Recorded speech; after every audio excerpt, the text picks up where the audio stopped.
Good day, everybody. Hello, welcome back to Homebrew Fan Submission, where you, my loyal fans, go to my Discord, link in the description, and submit to me your homebrew ideas. Last time, the video that I made 6 months ago, in the last episode, we reviewed your homebrew magic items. Today's episode, it's gonna be a little bit different. We're reviewing your homebrew subclasses. This is gonna be a little bit more involved, so I'm gonna be going through less of them. Yeah, let's just get into it, see what we can find, see if there's any interesting ideas that we find.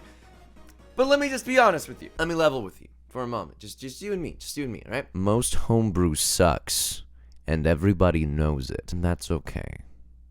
It doesn't have to be good, but it will be entertaining. But yeah, most homebrew sadly isn't very good, and well, there's frankly worse things that it could be. Most homebrew's boring. Most homebrew plays out something like, I am Anime Boy, Master of the Winds. Yeah!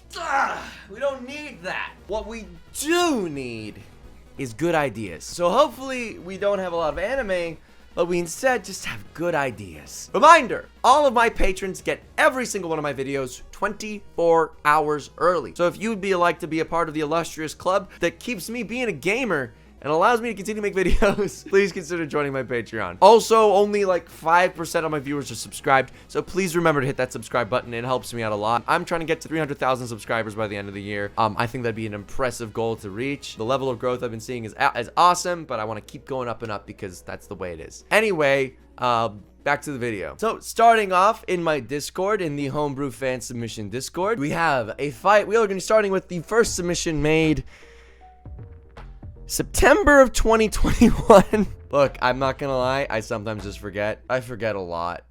It's not my fault. Okay? It's not my fault. I mean, it's kind of my fault, but it's not exactly my fault. Starting with laws, a fighter subclass designed around support and being an overall little shit that doesn't go away on the battlefield using molecular bullshit. It's pretty good if you ask me, but I'm biased. The Phase Runner. Be it magical means or mutant genes, Phase Runners move and kill on the battlefield by removing themselves from the physical realm, entering and shifting through reality. That's pretty neat. That's a pretty good, I'd say, I wouldn't say the most original concept, like this has been done before, but I mean, everything's been done before. I haven't seen this in D&D at any least, and I'm not immediately thinking of anime. I am thinking of it a little bit, but like, hey, it's okay. A little bit never hurt anyone, right? Matrix Shift. You now break down your molecular structure to move through solid matter and use it to your advantage. Only issue thus far is your use of advantage. That's got a very specific meaning in D&D, so be careful when using advantage in your homebrew descriptions. Unless it's specifically giving D&D advantage, don't use it. This is going to be confusing. At 3rd level, when you select the subclass, you can expend a use of your bonus action to phase through non-magical objects and creatures. While in phase, you are resistant to all physical damage. You stay in phase until the end of your turn or until you dismiss it. Matrix Shift seems like a decent ability, although I do have a few complaints about it from the get-go. First of all, I'm not gonna judge you on your grammar or your English very much because I've got fans all over the world. I'm global, baby. English might not be everyone's first language. I'm just not going to critique the English. However, I am going to critique the use of your language. In D&D, there are very specific ways that words are used, and there's very specific ways when writing these subclasses that makes them mean certain things. But right now you have written, at 3rd level, when you select the subclass and you expend a use of your bonus action to phase through non-magical objects and creatures. Expend a use of your bonus action. Bonus actions aren't something that you use, it's something that you have. If you have something that requires a bonus action to use, you may use your bonus action to use that class feature, right? I think what you were trying to get at here is that this is an ability that has a number of uses, and then you may expend a use to do this. So how you might rewrite this actually is, at 3rd level, when you select the subclass, you can use your bonus action to enter phase. While in phase, you can move through non-magical objects and creatures, as well as you have resistance to slashing, bludgeoning, and piercing damage. You stay in phase until the end of your turn, or until the end of your next turn, or until you dismiss it. That's how I would write it, simply because it makes it more consistent with regular D&D language. But I'm going to assume that's what you meant. Reconstructive Restriction. Your attacks now alter the molecules of your enemies as well. At 3rd level, when you make a melee weapon attack, you may have the target make a wisdom saving throw, DC 8 plus proficiency bonus plus con modifier. On a failure, the target's speed is reduced to 0 for that round, and for the next minute after, they must move as if they are on difficult terrain. On a success, they move on difficult terrain only. Interesting. So, Reconstructive Restriction, it seems like a pretty good control ability. In fact, it's quite good in that you can just hit enemies and immediately grant them restricted movement. You can immediately make them move as if they're on difficult terrain. My only issue with this feature right now is that it has no use. It has like it's not tied to any use. It's not like you have a pool of dice that you can add to give it like a number of uses equal to something. It's not like the Battle Master or any of the other types, and that's fine. However, I do think if you can just always do this and it lasts for a minute, that's 10 rounds. That is an extremely long time in D&D terms. I think you should add some sort of resource to this. Defensive Matrix. Your skills now translate to your allies. At 7th level, you may expend a use of your reaction to have an ally you can see be immune to all damage from an attack. You may use this feature once per short rest. Alright, so Defensive Matrix. This feature has a few... You know what? I'm gonna say this right now. Conceptually, this works really well. There's some mechanics that I think actually you need a little bit of clarification on, and that I think this homebrew can really... It's honestly pretty good. I think it's actually a really interesting idea. I think it just needs some tweaking mechanically to make it shine. So, Defensive Matrix. At 7th level, you may expend a use of your reaction. Once again, we're seeing that expend a use of your reaction.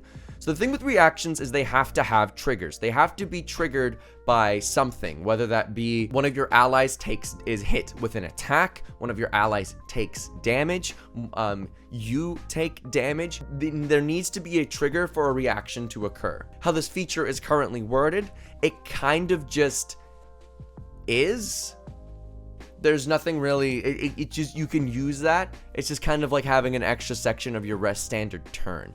So what I would instead maybe reword this to is, at 7th level, your skills can now translate to your allies. If an ally you can see is hit with an attack, you may, as a reaction, make them immune to all damage from that attack only. You may use this feature once per short/long rest. Something else that's worth mentioning is that this use once per short rest sort of language doesn't really exist in D&D. What you instead might see is you can use this reaction a number of times equal to your proficiency bonus.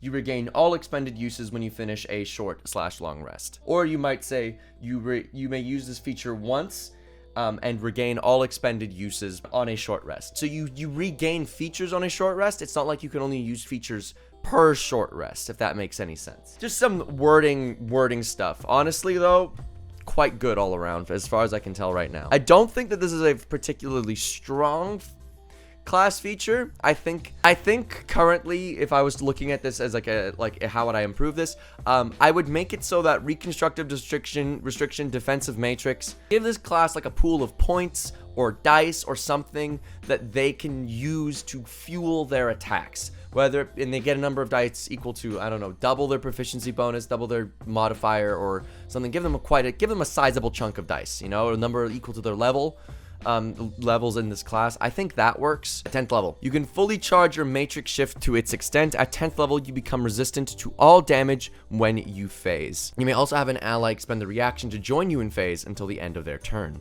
This is basically just an advanced version of this is just a later version of Rage. Honestly, not bad at all. We see a feature that works exactly like this with another fighter, the Hill Giant.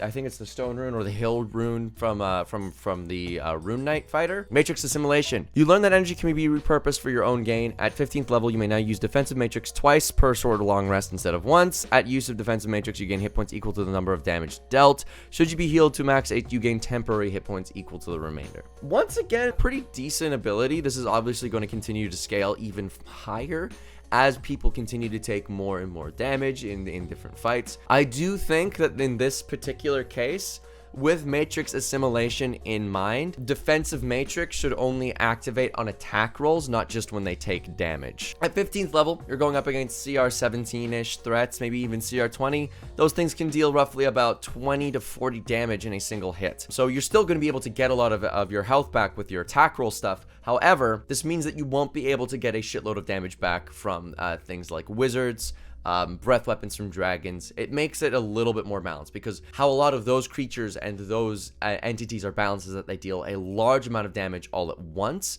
whereas attack roll based creatures are balanced in that they deal chunks of damage in increments. And I think that these features kind of work better, or at least they'll be more likely to feel balanced if they worked off of attack rolls. If they worked off of receiving damage of any variety, I do think that the heal is a bit too much. But other than that, it's pretty good. The last feature. You have mastered the destructive capabilities of molecular reconstruction, and your enemies pay the price. At 17th level, on a melee weapon attack, the target must succeed on a con saving throw. On fail, the target takes 64 force damage. Their AC is halved. Their movement is now 0 for 1 minute. On a successful save, they take the damage with no effects. You may use this feature once per short or long rest. I think you can make that more. Personally, I think you can make that more. I think you should make it that they get a number of use. I think this is where, once again, having like that dice pool would be very useful, or that pool of points, whether that be, I think you can give them like about, I'd say like 20 points would be a reasonable amount for you to have at 20. Make them only able to use this feature once per turn,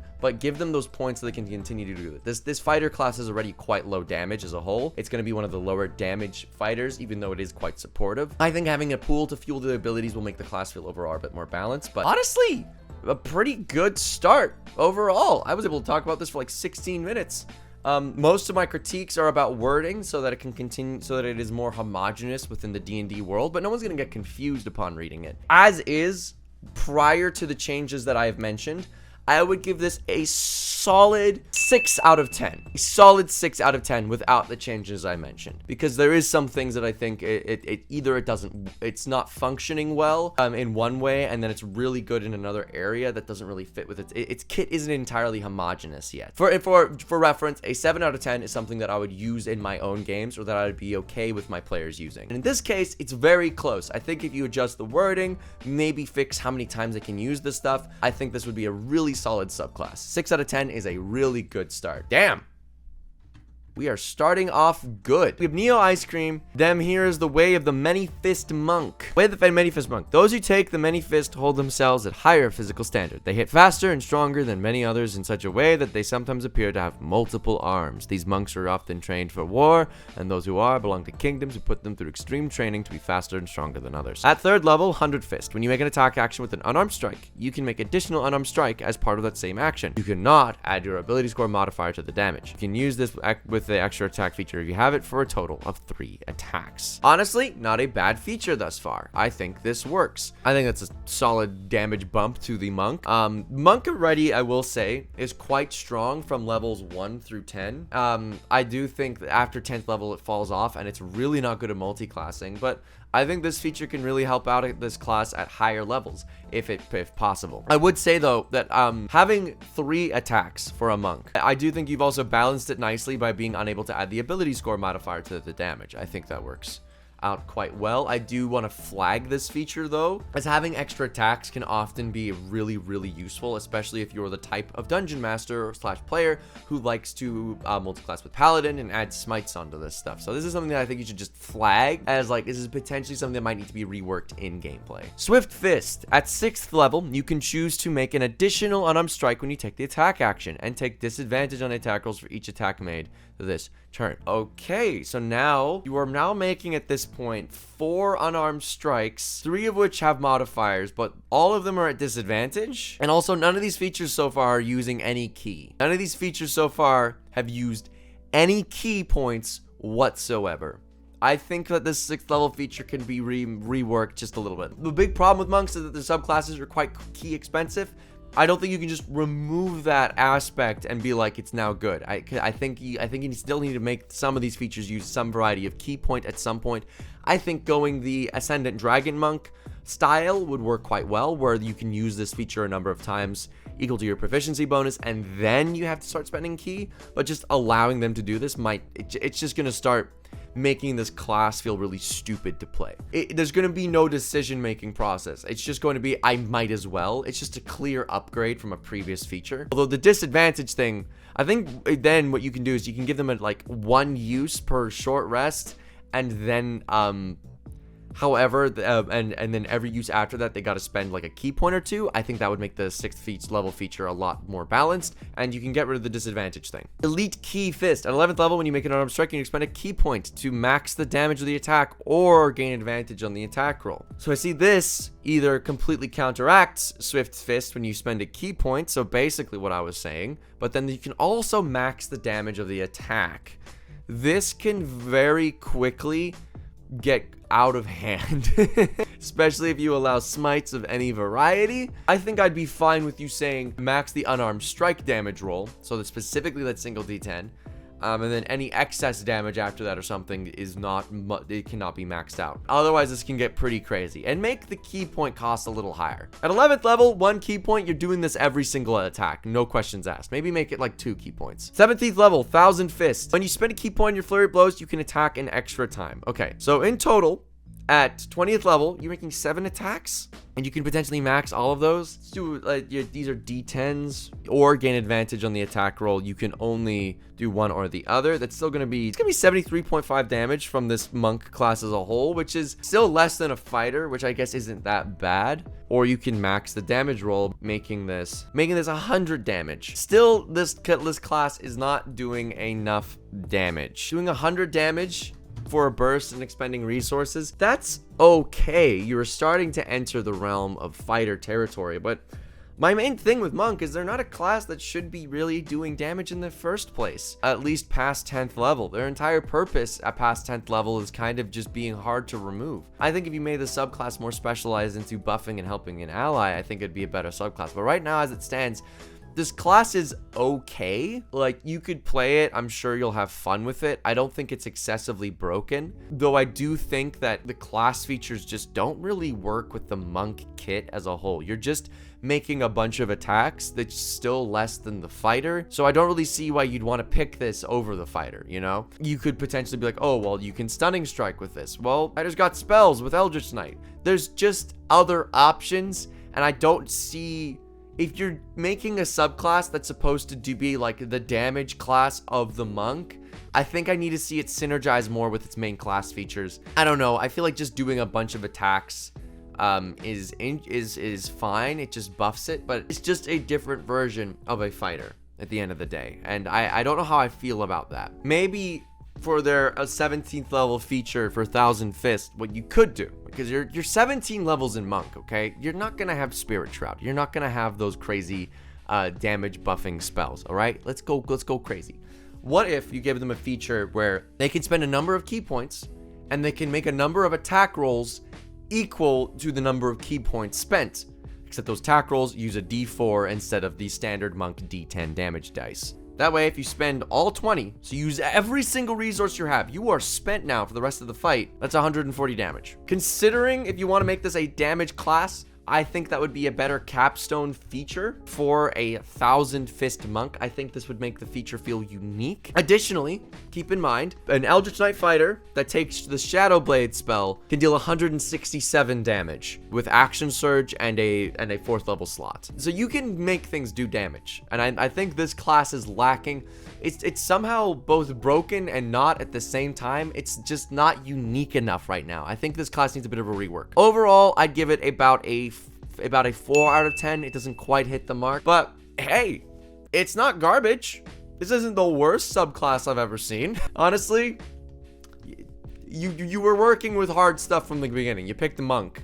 Anyway, next class. For the final homebrew subclass for today, we have Pablo 360able Oath Spells. You get Oath Spells at the levels listed below: Sanctuary, Zephyr Strike, Animal Messenger, Wrist Pocket, Sending, Slow, Dimension Door, Galder Speedy Courier, Control Winds, Teleportation. There's no name for this subclass for now. It seems like it's something to do with speed. Something with speed. Error of Truth. You can use your Channel Divinity to see through deception and ensure your parcels are delivered to the correct individual. Is this a Hermes oath? That's kind of sick. That's kind of cool. As an action, you force one creature of your choice that you can see within 30 feet of you to make a charisma saving throw. On a failed save, the creature cannot willingly lie to you for 10 minutes. Also, if it is under the mind-altering effect such as dominate person, transformed as such as by polymorph or an illusion altering its appearance, you immediately become aware of this fact, but do not for instance see through the illusion. If you attempt to attack an affected creature, cast a spell on it without or willingly lie to it, the effect ends on the creature immediately. That's an interesting channel divinity. I don't see a lot of people give credit to the fact that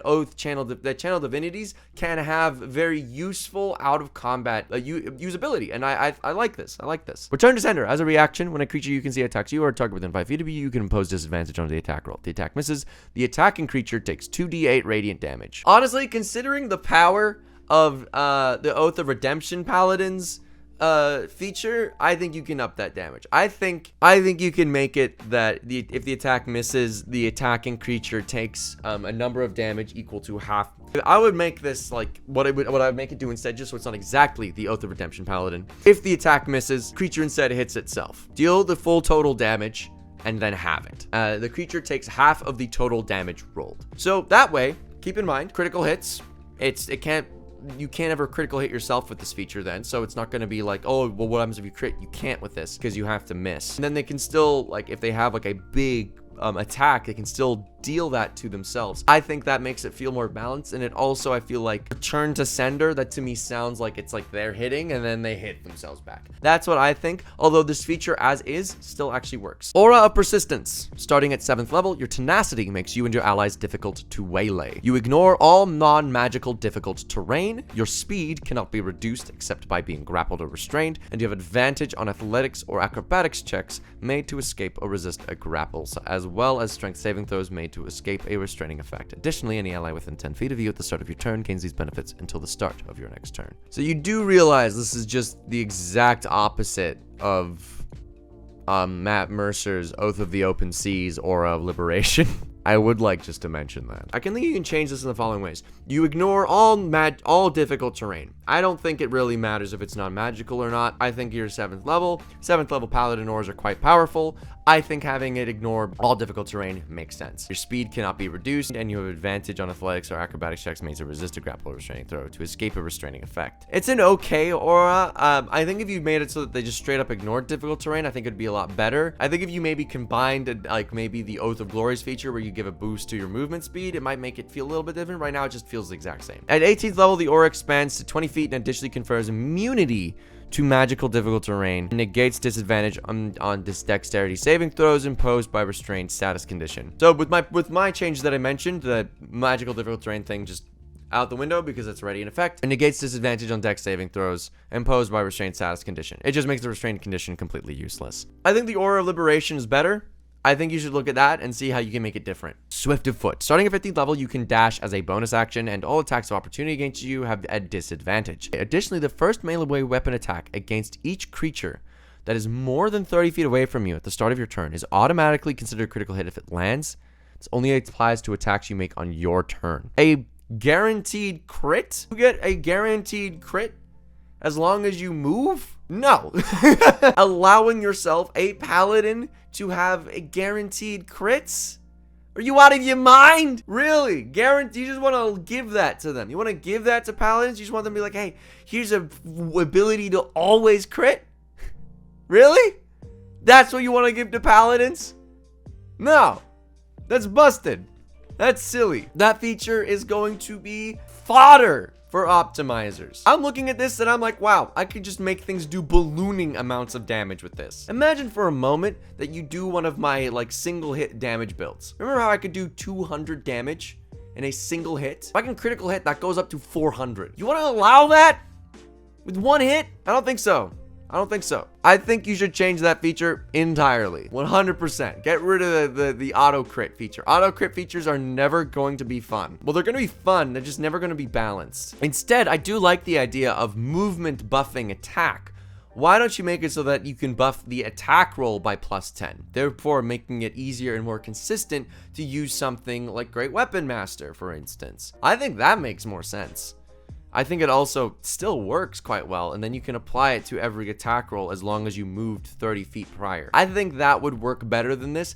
And also, 15th level, most paladin features get some sort of defensive option or deterrent option. I'm okay with just getting a straight up offensive option at 15th level, but I do think that just the instant crit feature, instant no for me. Next, finally, Emissary of Dispatch. At 20th level, you become an Avatar of Truth, which gives you the following benefits. All deception, sleight of hand checks against you are made with disadvantage. You have advantage on persuasion checks when you're attempting to convince someone of something you believe to be true.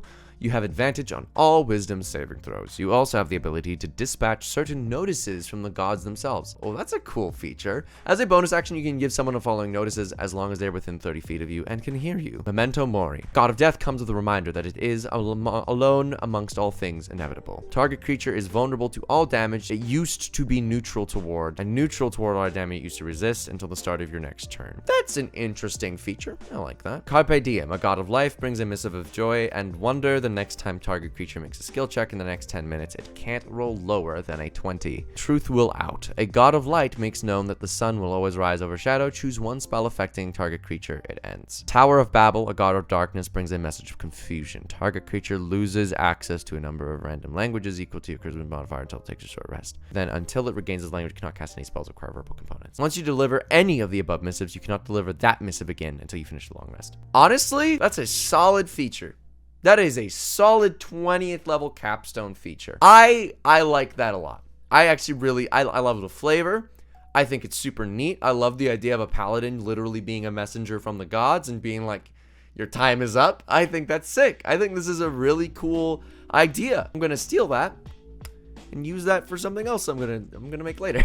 So, how would I rank this overall? Everything, I would say. Once again, this is a class that I think is very close to being, in my opinion, passable for my camp. For something that I would use, if you change Swift of Foot to the get rid of the critical hit thing, I would give this a solid 8 out of 10. However, because it's a critical hit thing, I'm gonna give that a 5 out of 10. But other than that, this is honestly really good. And that concludes Homebrew Fan Submission. Only 3 subclasses, but I went through all of them in depth. Because I thought that's a better learning experience for you as a viewer. But that is going to be for this episode of Homebrew's Fan Submission. Next episode's Homebrew Fan Submission is going to be spells. That's right. The next one is going to be spells. Head to my Discord, join it, go to Homebrew Fan Submission, and submit to me your favorite spells. I want your favorite homebrew spells that you made. Remember, everything that you submit must be something that you yourself have made. No plagiarism. But if you have, in fact, made a spell, please feel free to submit it in Homebrew Fan Submissions. I will review it when I get around to it. I hope you liked this video. Please remember to like and subscribe, bing the bell, tell all your friends, and kindly get the fuck out of my house.